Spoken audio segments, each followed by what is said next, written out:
सास की पुरानी यादें और बहू का समर्थन।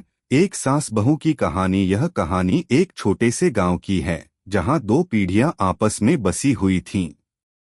इस गांव में रानी देवी नाम की एक सास और उनकी बहू नीतू रहते थे। रानी देवी का जीवन अब बुढ़ापे की ओर बढ़ रहा था, लेकिन उनके भीतर जीने की एक नई उम्मीद और पुरानी यादों का खजाना था। नीतू, उनकी बहू, एक समझदार और संवेदनशील महिला थी जो अपने सास-ससुर के साथ मिलकर घर की जिम्मेदारियां निभाती थी। अगर आप अपनी मां से प्यार करते हो और उनको हमेशा खुश देखना चाहते हो तो चैनल को सब्सक्राइब करो, लाइक करो, जय माता दी कमेंट करो। बहुत ही जल्द आपको खुशखबरी मिलेगी। प्लीज वीडियो को लास्ट तक जरूर देखें। अब आगे सुने। रानी देवी अक्सर अपनी पुरानी यादों में खो जाती थीं, जब उनका जीवन बहुत सरल और खुशहाल था। उनकी आंखों में कभी कभी उदासी का पुट आ जाता, जैसे कुछ मीठी और कड़वी यादें उनके दिल में बसी हुई थीं। एक दिन रानी देवी बगीचे में बैठी हुई थीं और नीतू उनके पास आई।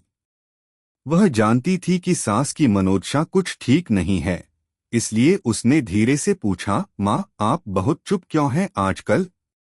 रानी देवी ने सिर झुका लिया और फिर धीरे से कहा, बिल्कुल तुम सही कहती हो बेटा। आजकल मेरे मन में बहुत सी पुरानी यादें आ जाती हैं। वो समय जब मैं जवान थी, जब मेरे पास परिवार था, जब हर काम में खुशी होती थी। सब कुछ बदल गया है। मुझे लगता है कि अब मेरी उम्र भी बढ़ गई है और मैं अपनी पुरानी जिंदगी को कभी नहीं लौट सकती।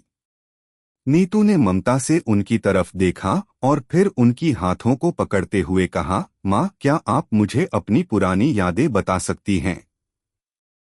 रानी देवी की आंखें चमक उठीं और फिर उन्होंने नीतू को अपनी पुरानी जिंदगी के बारे में बताना शुरू किया। जब मैं तुम्हारी उम्र की थी, तब भी हमारे पास बहुत कम चीजें थीं। मेरा बचपन बहुत साधारण था, लेकिन मेरे घर में प्यार था। मेरे माता पिता भी बहुत सख्त थे, लेकिन उन्होंने हमेशा हमें समझाया कि कठिनाइयां आती हैं, लेकिन हमें कभी हार नहीं माननी चाहिए। मेरे विवाह के समय मेरे पास कोई बड़ी दौलत नहीं थी, लेकिन मेरे पति और मैं मिलकर बहुत खुश थे। घर का काम करना, बच्चों की देखभाल करना और सभी के लिए खाना बनाना, यही हमारी खुशी थी। रानी देवी की आवाज में दर्द था, लेकिन एक गहरी संतुष्टि भी थी। वे आगे कहने लगीं, जब मेरे बच्चे बड़े हो गए तो धीरे धीरे घर में कुछ खालीपन सा आ गया। धीरे धीरे मेरे पति की तबीयत खराब होने लगी और फिर उनका निधन हो गया। उस समय मुझे बहुत अकेलापन महसूस हुआ, लेकिन मेरे बच्चों ने मेरी मदद की। और फिर तुम आई। तुमने मेरे जीवन में एक नई उम्मीद भर दी। नीतू ने रानी देवी के हाथों को मजबूती से पकड़ा और कहा, माँ, मैं जानती हूँ कि आपके लिए ये समय कठिन है, लेकिन मैं हमेशा आपके पास हूँ। मैं हमेशा आपको समझने और सहारा देने के लिए यहाँ हूँ। आपकी यादें सिर्फ आपकी नहीं हैं, वे हमारे परिवार की हैं। आपके अनुभव हमारे लिए अनमोल हैं। रानी देवी ने नीतू की आंखों में झांकते हुए कहा, बिल्कुल बेटा, तुमने सही कहा। तुम्हारा समर्थन मेरे लिए बहुत मायने रखता है। कभी कभी मुझे लगता है कि जो कुछ मैं अपने जीवन में खो चुकी हूँ, उसे वापस नहीं पा सकती। लेकिन जब तुम मेरे साथ होती हो तो ऐसा लगता है कि कुछ खोया नहीं है। तुमने मुझे अपनी संतान की तरह सच्चा प्यार और सहारा दिया है। नीतू ने मुस्कुराते हुए कहा, माँ, हम एक दूसरे के बिना कुछ नहीं हैं। आपके अनुभव हमें रास्ता दिखाते हैं और हम सब मिलकर जीवन की खुशियों को तलाशते हैं। हर पीढ़ी के पास अपनी अपनी कहानी होती है, लेकिन हमें एक दूसरे के अनुभवों से सीखने की जरूरत होती है। रानी देवी ने नीतू को गले लगा लिया और कहा, तुम सच में मेरी बेटी जैसी हो। तुम्हारा साथ पाकर मुझे कभी भी अकेलापन महसूस नहीं होता। अब हर शाम जब रानी देवी अपनी पुरानी यादों में खो जाती, नीतू उनके पास बैठ जाती और धीरे धीरे उन यादों को सुनती। यह उनकी मजबूत दोस्ती और रिश्ते की निशानी बन गई थी।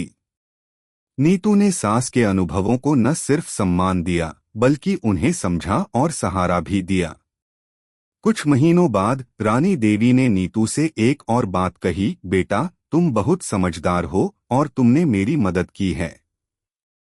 लेकिन अब मैं चाहती हूँ कि तुम भी अपनी खुशियाँ ढूंढो। मैं जानती हूँ कि तुम अपनी जिम्मेदारियों में बंधी हुई हो, लेकिन तुम्हारा भी जीवन है। तुम्हें कभी खुद के लिए भी समय निकालना चाहिए।